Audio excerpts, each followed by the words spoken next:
कुर्बानी का जानवर ज़बह करने का मसनून तरीका क्या है?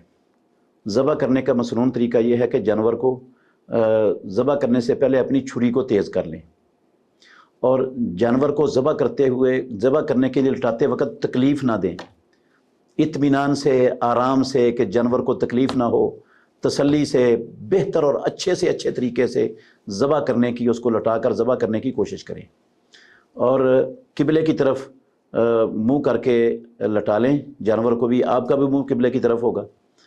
तो रसूल मुकर्रम सल्लल्लाहु अलैहि वसल्लम जब मेंढा ज़बह करते थे तो आप उसको लटा लेते थे और अपना पाँव मुबारक रसूलुल्लाह सल्लल्लाहु अलैहि वसल्लम उस मेंढे के पहलू पर रख लेते थे उसको दबाने के लिए। पाँव आप ऊपर रख लें, टांगें, बकरा है, बकरी है, वो किसी को पकड़ा लें, बड़ा जानवर है उसकी टांगें बांध लें, उसको तसल्ली से, मजबूती से बांध लें। ऊँट है तो उसका घुटना बांध लें और उसको खड़ा करके नहर किया जाता है, उसको लटाकर ज़बह करना ये खिलाफ सुन्नत है। बहुत तकलीफ़ दी जाती है ऊँटों को, लोग देते हैं जो लटाकर ज़बह करते हैं, ये सुन्नत के ख़िलाफ़ है। कुर्बानी के जानवरों में से सबसे आसान तरीन जानवर ज़बह करना वो ऊँट का ज़बह करना है। उससे आसान जानवर कोई ज़बह करना है ही नहीं। वो अकेला बंदा भी ज़बह कर सकता है, जबकि बकरी को या गाय को अकेले आदमी का ज़बह करने का सवाल ही पैदा नहीं होता आसानी से। ऊँट अकेला आदमी ज़बह कर सकता है, उसमें किसी की मदद की ज़रूरत ही नहीं रहती, इतना आसान है वो, और उसको नहर किया जाता है। तो नहर का तरीका आपको मिल जाएगा ये नेट पर, फेसबुक, यूट्यूब पर आप देखेंगे, नहर लिखेंगे तो वो तरीका आ जाएगा। उस तरीके से नहर करें, ऊँट का घुटना बांध कर।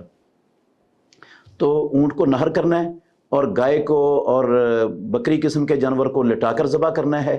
और मैंने पहले बताया छुरी तेज़ रखनी है और जानवर को लटाते वक्त तकलीफ़ नहीं देनी, आराम से लटाने की कोशिश करनी है, अच्छे तरीके से ज़बह करने की कोशिश करनी है।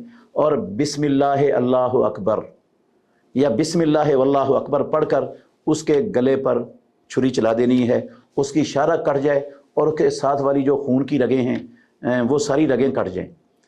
तो उनके रगों के कटने के बाद जब खून मुकम्मल उसका बह जाएगा, फिर जो उसका नीचे वाला हिस्सा है ना, वो जो हराम मगज़ वाला होता है, जो कंडी के दरमियान है, जिसको तोड़ा जाता है और फिर वो काटा जाता है, जब उसका खून सारा जिस्म से रिस जाए, निकल जाए, तो फिर उसको काट दें। ये है जानवर को ज़बह करने का मसनून सुन्नत के मुताबिक तरीका।